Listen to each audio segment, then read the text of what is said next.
participants, it's Mrs. Wolfe and it's Wednesday, so you're gonna find out what's up with Mrs. Wolfe. Have you ever had a bunch of bananas that just were so perfect? And have you ever read Pete the Cat and the Bad Banana?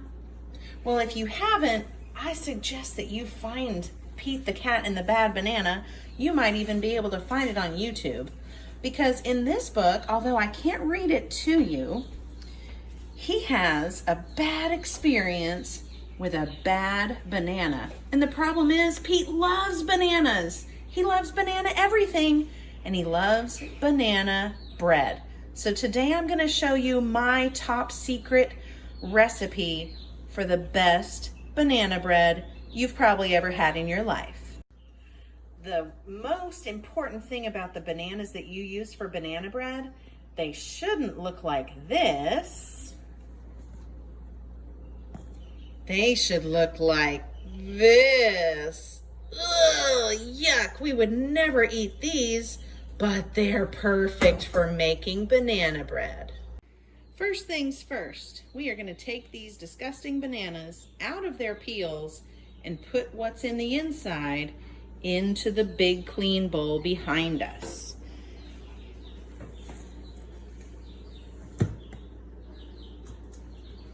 These bananas are so bad that we are going to make sure to have a bowl for the skins and then a separate bowl that's nice and clean for the what's on the inside of the banana. So we are gonna do a little peeling and throwing away, and we're gonna try to not breathe through our nose and just breathe through our mouth through this whole process.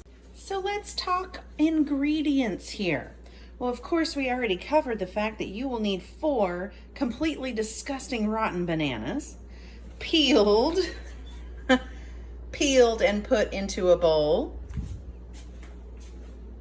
And you will also need about 1.5 to 2 cups of flour. We like to use a mix of coconut flour and regular wheat flour, and you need a lot more coconut flour to get the consistency that we want, and I will show you that in just a second when it's all mixed up.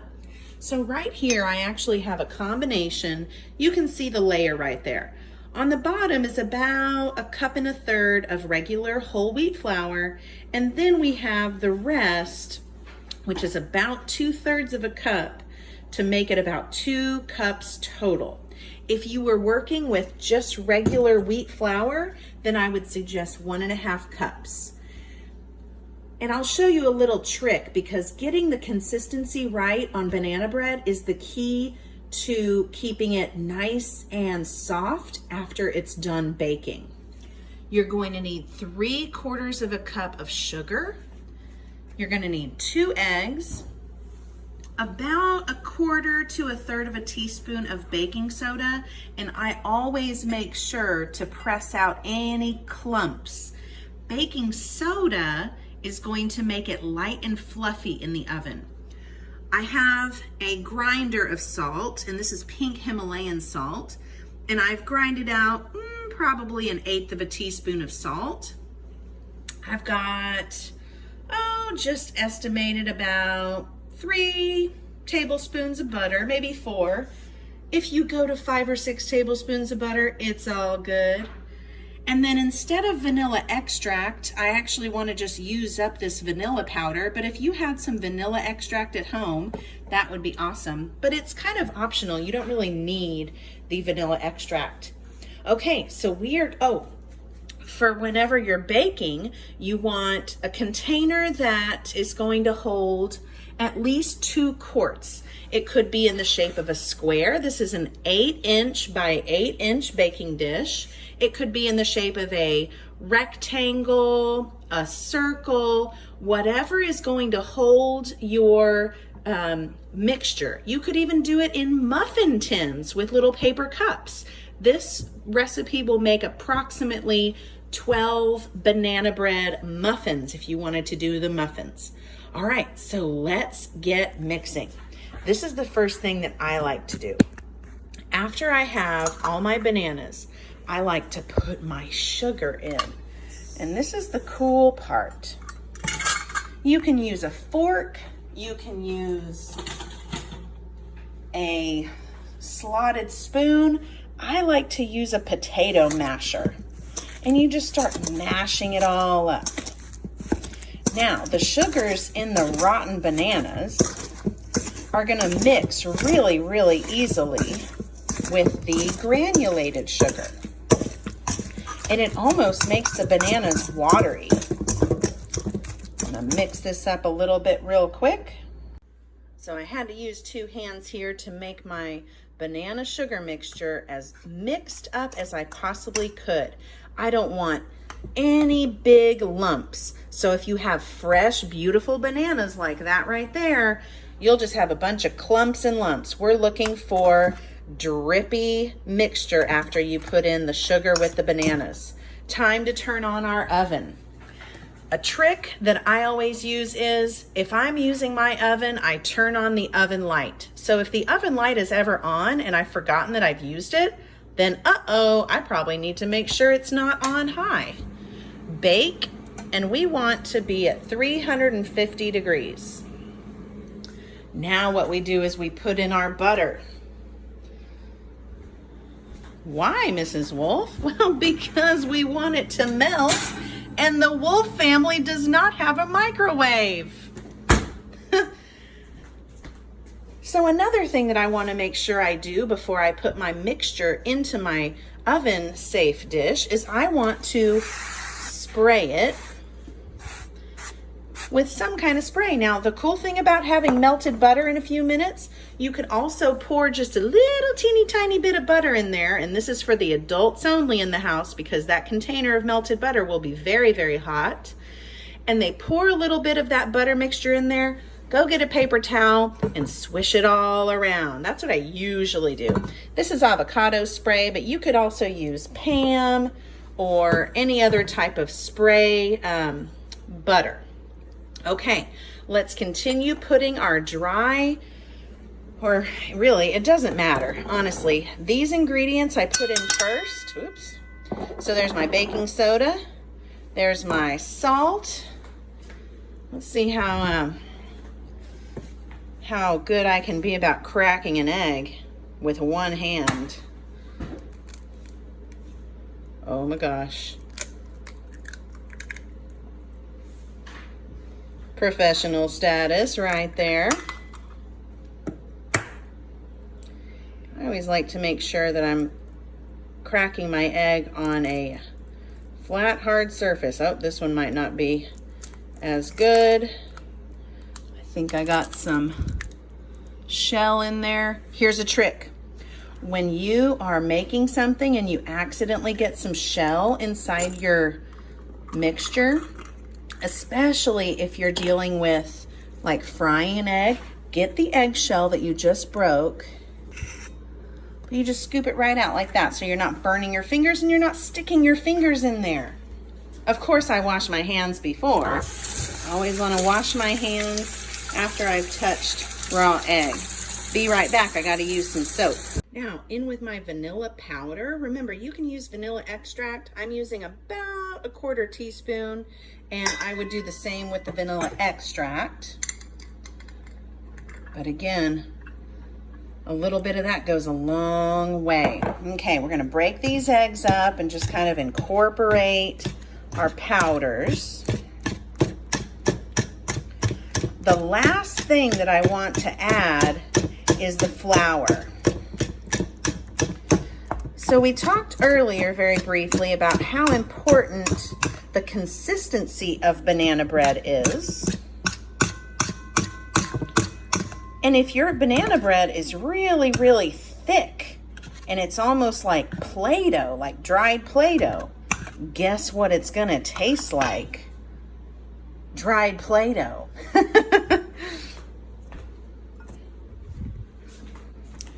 So I've got all of my smaller sizes of ingredients in, and I'm ready for my flour. Now, something that I want to make sure I do before I add this in, I want to give it a little bit of a stir.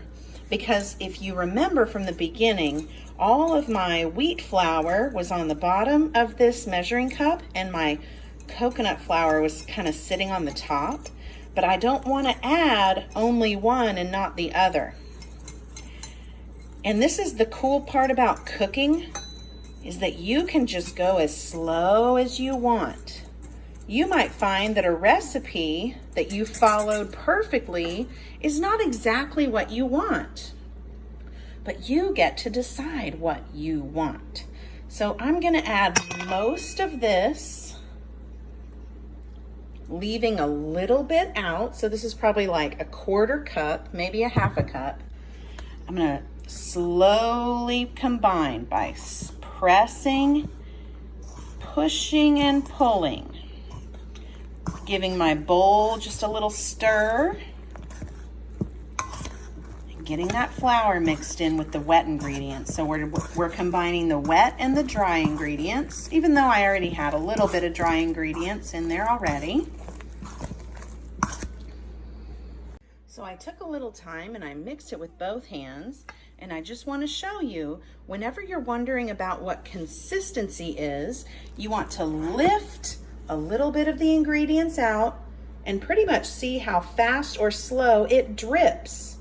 See how it's just clinging onto my potato masher? So this is the consistency of maybe kind of like dried Play-Doh. Oh, but wait! We forgot about Mr. Melty Butter. Mr. Melty Butter is gonna go into this mixture here and make things nice and creamy. Okay, we're gonna take a peek. We only have just a little tiny bit left of butter to melt, and we can help that along with a fork. Now remember, this glass or whatever container you're using, even if it's from a microwave, is going to be hot. So we're just going to stir this around to help break up that little last piece. And all of this butter is going to go directly into our mixture, and it's going to change the consistency. So I'm putting my protection back on. Just going to pour that in. Man, does that look good. And I'm going to continue to mix. Also just added a tiny splash of water. I mean, tiny splash, probably like a tablespoon, because the consistency is still just a little too thick. And friends, I'm telling you, consistency is everything with a good batch of banana bread. So after I mixed in my water, I want to test my consistency. Remember, we just lift some out and we see how easily it falls. Still a little bit the same, but I also know that there's a lot of coconut flour in here, so it's falling pretty easily.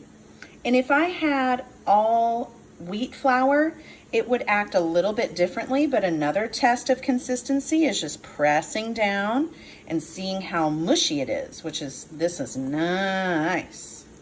Okay, so I am going to go ahead and pour this mixture into our container. What I recommend to scrape your banana bread mixture into your oven-safe container is a good old-fashioned rubber spatula. These things are awesome, and it'll scrape everything out and not leave a single drop behind. I mean, look how clean. And I didn't even run any water or lick the bowl or anything.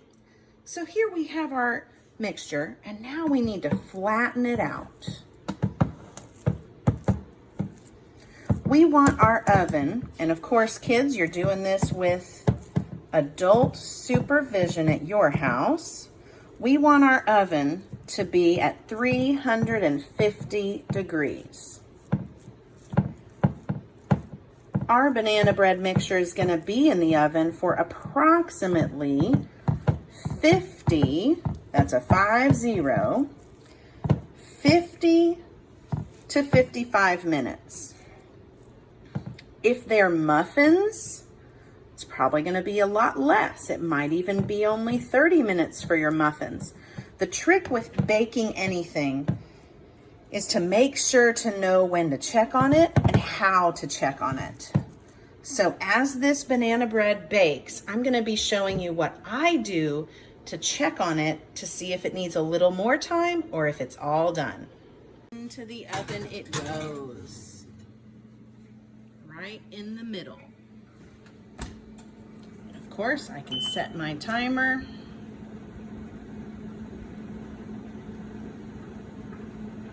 I'm gonna set my timer for 53 minutes. And I'm gonna make sure to come by and keep smelling. If it smells like it's burning, then of course there's cause for alarm. And if it looks like it's just running right along and doing well, I'm gonna leave it alone.